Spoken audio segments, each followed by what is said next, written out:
Trend. A general direction in which something is developing or changing. 趋势. Suggest. To mention an idea for someone to consider. 建议.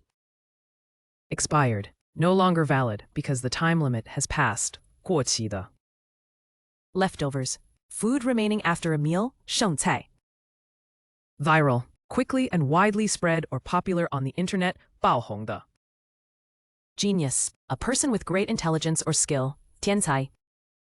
Facial recognition. A technology to identify a person by their face. 脸部辨识. Lock out.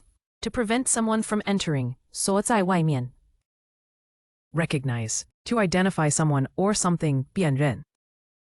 Evolving. Developing gradually over time. 演变. Ness. To long for something from the past. 怀念.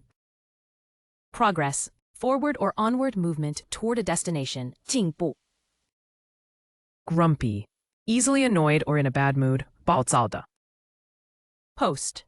To publish something online. 上传发布.